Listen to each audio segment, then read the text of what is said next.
ఎవరు మీరు? ఇక్కడ చూడండి సార్, ఇటు చూడండి, ఏమైంది సార్? ఒకసారి ఇక్కడ చూడండి మెల్లగా.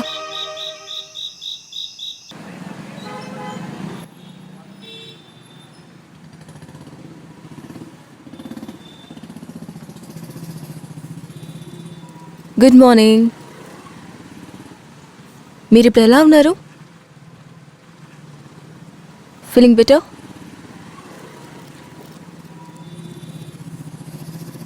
అసలు ఏమైందంటే నిన్న రాత్రి మీకు ఒక చిన్న యాక్సిడెంట్ జరిగింది. ఇలాగే స్పీడ్గా మీరు బండి తోలుతూ ఉంటే ఫ్యూచర్లో పెద్ద యాక్సిడెంట్ జరగడానికి ఛాన్సెస్ ఉన్నాయి. మీరు ఇప్పుడు మీ ఒళ్ళు చూసుకోవటం అనేది చాలా ఇంపార్టెంట్ అయిన విషయం. నేను మెడిసిన్స్ రాసిచ్చాను. 2 రోజులు మీరు బెడ్ రెస్ట్ తీసుకోవటం చాలా మంచిది. దాని తర్వాతే మిమ్మల్ని డిశ్చార్జ్ చేయటం ఉంటుంది. మీరు ఏమైనా చెప్పాలా? ఏం లేదు, ఏం లేదు. పర్లేదు, మీరు పడుకునే చెప్పచ్చు. చెప్పండి. ఏం లేదు, అది చెప్పండి చెప్పండి, ఏం విషయం? యాక్చువల్లీ నిన్న రాత్రి నేను బైక్ నడుపుకుంటూ వెళ్తున్నప్పుడు ఒక అమ్మాయి నా బైక్కి అడ్డంగా వచ్చింది. ఆ తర్వాత అమ్మాయా? నేను చూసినప్పుడు అక్కడ ఎవరు లేరే. ఒక్కవేళ నేను రాకముండలే ఆ అమ్మాయి వెళ్ళిపోయి ఉండుండొచ్చు. ఎనీవే, మీరు మీ ఒళ్ళుని జాగ్రత్తగా చూసుకోండి. నేను ఈవినింగ్ మిమ్మల్ని వచ్చి మీటింగ్ హౌస్లో మీట్ అవుతాను. Take care.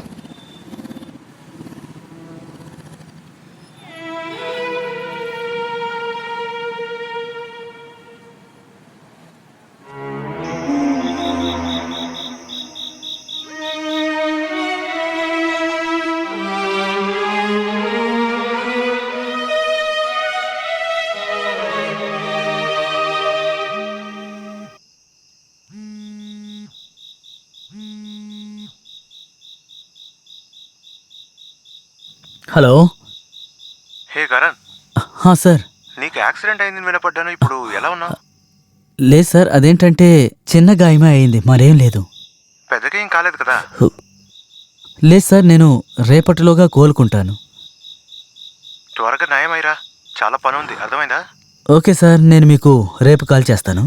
Okay okay Karan, good night. Good night. Good night sir.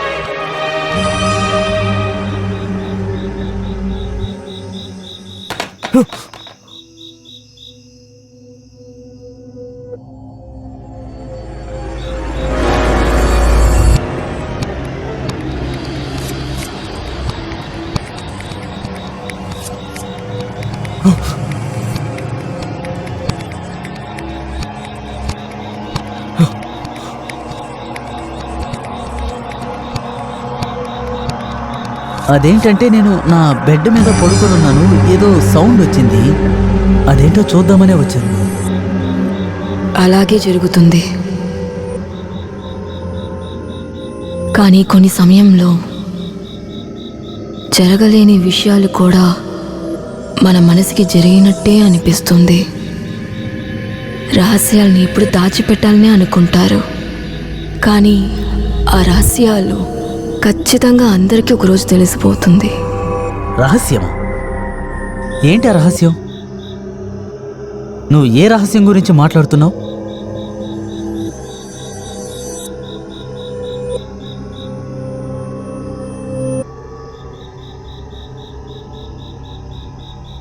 Sir, మీరిక్కడ ఏం చేస్తున్నారు సార్? అదేంటంటే డాక్టర్ తోటి. ఇక్కడ ఎవరు లేరు కదా సార్? సరే రండి, మీ రూమ్కి తీసుకెళ్తాను. పదండి సార్, ఇక్కడే వెళ్దాం. కదా ఉన్నారు.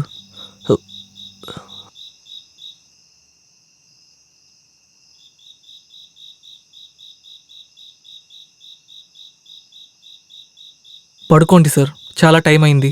పేషెంట్ బాగా రెస్ట్ తీసుకోవాలి సార్. సరే, మీరు వెళ్ళండి, నేను పడుకుంటాను. సరే సార్, మీరు పడుకోండి.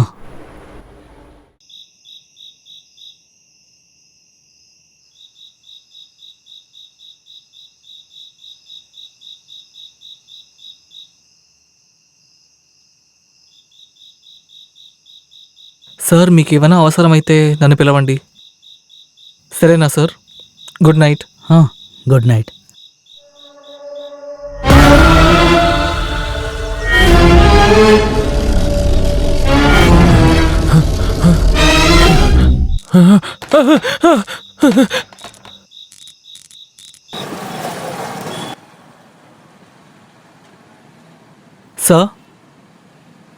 సార్ లేవండి. మీరు ఇక్కడ ఒక సైన్ చేయండి. మిమ్మల్ని డిశ్చార్జ్ చేయమని చెప్పారు. ఇదిగో ఇక్కడే సార్.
మీరా?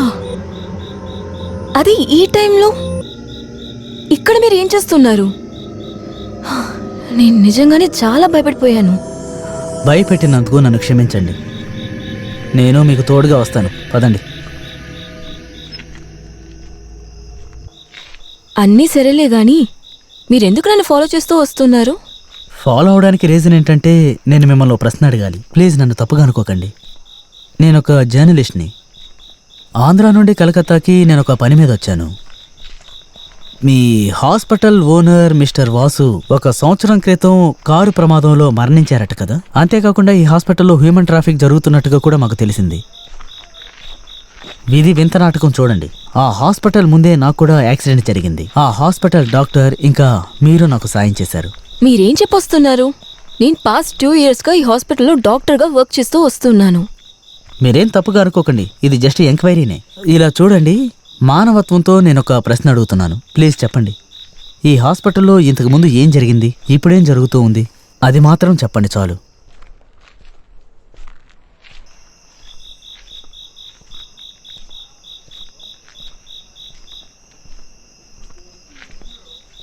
సరే, ఇప్పుడు నేను చెప్తాను. ప్రతిదీ చెప్తాను. కొన్ని సంవత్సరాల క్రితం నేను ఈ హాస్పిటల్కి ట్రైనింగ్ కోసం అని వచ్చాను. అప్పుడు ఈ హాస్పిటల్ ఓనర్ మిస్టర్ వాసు గారు సడన్గా ఒకరోజు మిస్టర్ వాసుకి మిస్టర్ మెహరాకి భయంకరమైన గొడవ జరిగింది. మెహరా, నువ్వు చేస్తున్న పనికి నీకు డబ్బులు వస్తుంది కదా, రిస్క్ మొత్తం నేను తీస్తాను. కానీ నువ్వు డబ్బు తీసుకోవడానికి మాత్రం కరెక్ట్గా వచ్చేస్తున్నావు. నేను నిర్ణయం తీసుకున్నాను. ఈ బిజినెస్ని ఇప్పటితో ఆపేద్దాం. బిజినెస్ని స్టాప్ చేద్దామనే ఆలోచనని వేరే ఎక్కడైనా వెళ్ళి చెప్పు వాసు. నువ్వు ఏమైనా చేసుకో, పోలీస్కి దీని గురించి ఏదైనా ఒకటి తెలిసిందనుకో, సచ్చేదాకా జైలే. అది మాత్రం కాకుండా అన్ని ఫుటేజ్ నా దగ్గర ఉంది. ఈ ఫుటేజ్ మాత్రం పోలీస్ దగ్గర దొరికిందనుకో, బాగా ఆలోచించు వాసు, ఆలోచించి చెయ్యి. ఇంకా టైం ఉంది. నన్ను బ్లాక్మెయిల్ చేయడానికి చాలా ట్రై చేయకు. నీలాంటి వేస్ట్ పిల్లలంతా ఇలాగే చేస్తారా? మేరా, నీ ఫుటేజ్ మొత్తం నా దగ్గర ఉంది. కరెక్ట్ అయిన సమయం వచ్చినప్పుడు అది పోలీస్ దగ్గరికి వెళ్ళిపోతుంది. అందువల్ల మళ్ళీ ఈ పని చెయ్యాలని కళ్ళ కూడా అనుకోవద్దు.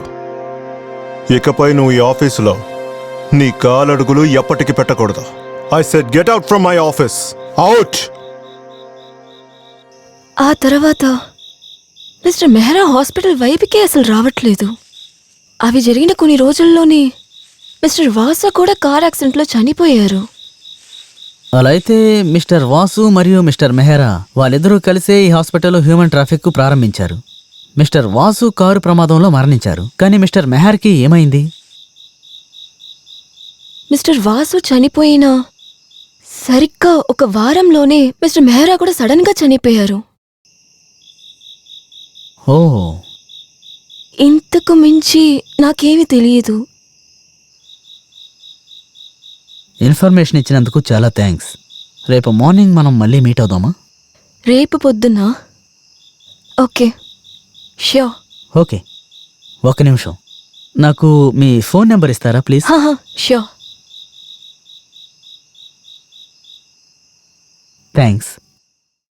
Thank you so much. Okay, bye. Bye.